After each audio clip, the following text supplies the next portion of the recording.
Ever found yourself pondering how to start investing? Well, you're not alone. Investing can seem like a complex world to navigate, but it doesn't have to be.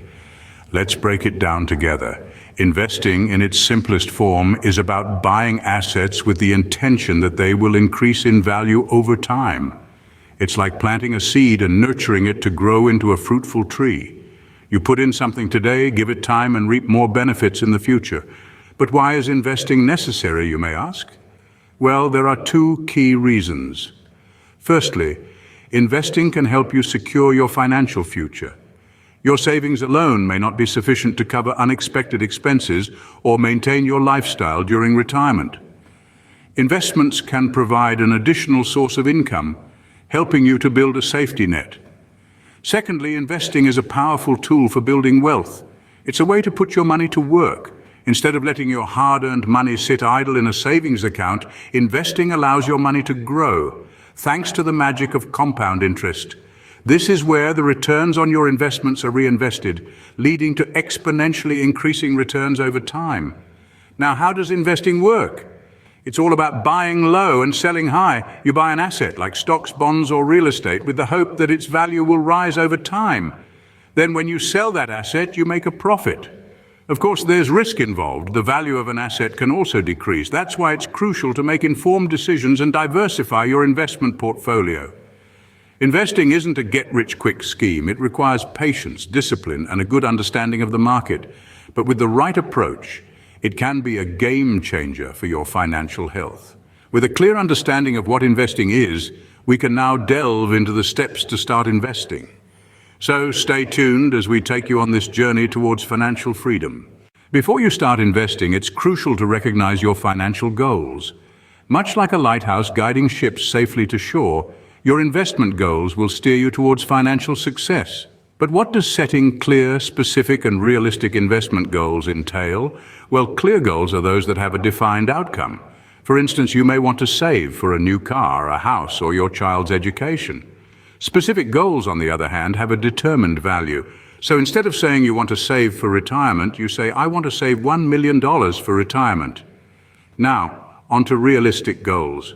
These are goals that can be achieved within your time frame and with your available resources. It's like setting a goal to run a marathon. You wouldn't say, I'll run a marathon tomorrow. Instead, you'd say, I'll train for a year and then run a marathon. Having defined your investment goals, you are now ready to explore different investment options. Scene script. An array of investment options are available, each with its own risks and rewards. Let's begin with stocks. Buying a stock means you're purchasing a tiny slice of a company, becoming a part owner. The rewards can be substantial if the company does well, but if it doesn't, your stock's value may decrease. Stocks can be volatile, swinging up and down in value, but they offer high return potential over the long term. Next up are bonds. When you purchase a bond, you're essentially lending money to an entity, such as a corporation or the government. In return, they agree to give your money back at a certain date, with interest. Bonds are generally considered less risky than stocks, but the potential returns are also usually lower. Then we have mutual funds. These are investment vehicles that pool money from many investors to purchase a diversified mix of stocks, bonds, or other assets. Mutual funds offer diversification and professional management, but they also come with fees and can be less tax efficient. Lastly, let's explore real estate. This involves purchasing property for rental income or to sell at a profit. Real estate can provide steady income and potential tax benefits, but it also requires significant time, money, and expertise to manage effectively.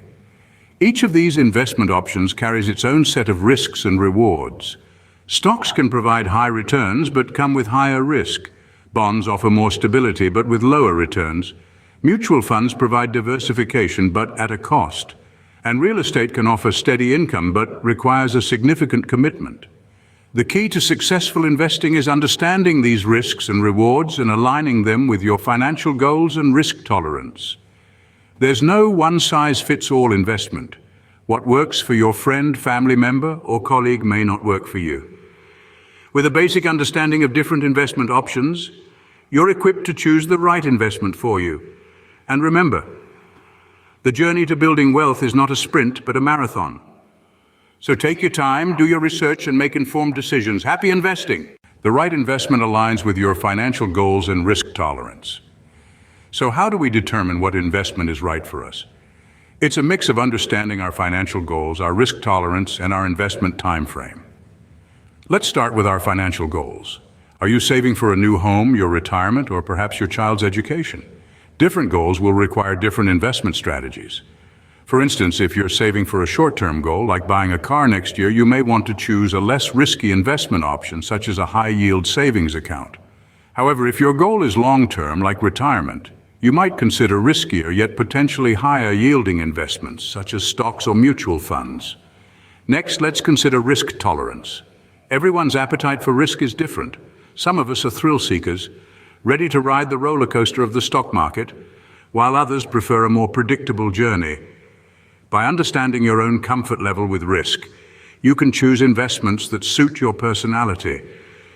Remember, higher risk can mean higher returns, but it also means higher potential for loss. Your investment time frame is another crucial factor. If you have a long time to reach your financial goals, you can afford to take on more risk, as you have more time to recover from any potential losses. But if your goal is in the near future, it might be wiser to stick with safer, more stable investments. Now let's talk about diversification. It's a term you'll hear a lot in the investment world, and for a good reason. Diversification is the practice of spreading your money across different types of investments to reduce risk. Think of it as not putting all your eggs in one basket. By diversifying, you can weather the ups and downs of the market better and increase your chances of achieving your financial goals. Choosing the right investment might seem daunting, but remember, it's all about aligning your investment with your financial goals, your risk tolerance, and your investment time frame. And don't forget the importance of diversification. After choosing the right investments, it's time to make your first investment. Making your first investment can be an exciting step towards building wealth. It's like planting a seed and patiently nurturing it, awaiting the day it grows into a mighty tree. But how exactly do you plant this seed? Firstly, you'll need to open an investment account. This account is your garden where your financial seeds will be sown. There are numerous platforms available, each with its own advantages and features. Do your research, choose wisely, and set up your account. Next, it's time to choose your first investment. Remember the previous scenes where we talked about understanding your goals and exploring your options? Now's the time to use that knowledge. Whether it's stocks, bonds, mutual funds, or real estate, pick an investment that aligns with your goals and risk tolerance. Once you've made your choice, it's time to make the purchase. This is where you plant your seed. Buy your chosen investment using the funds in your investment account. Don't worry if you're starting small. The most important thing is to start. After making the purchase, your job isn't over. Just like a gardener monitors their plants, you too should keep a watchful eye on your investments. Regularly review performance, adjust your strategy if necessary, and continue learning about investing. Congratulations, you've made your first investment. But remember, investing is a journey, not a destination, so keep planting those seeds and watch your financial garden grow. Let's revisit what we've learned today. We kicked off our journey into the world of investing, understanding it as a powerful tool to grow our wealth. It's not just about stashing money away, but making that money work for us. Next, we set our investment goals. Remember, it's crucial to have a clear vision of what you want to achieve with your investments, whether it's buying a house, funding your children's education, or ensuring a comfortable retirement. Then we explored the myriad of investment options available, from stocks, bonds, mutual funds to real estate. Each offers unique benefits and risks. The key is to diversify, spreading our investments across different options to balance potential gains and losses. We also discussed choosing the right investments. This isn't a one-size-fits-all decision. It's about aligning our choices with our financial goals, risk tolerance, and time horizon. Last but not least, we dove into making the first investment. It might seem daunting, but remember, every investor started somewhere. It's okay to start small. What matters is taking that first step and staying consistent. Investing is more than just a strategy. It's a commitment to securing our financial future. It's about making sure that our hard-earned money does not just sit idle, but grows over time. Remember, investing is a key tool for building wealth and securing your financial future. So, start your investment journey today and don't forget to like and subscribe.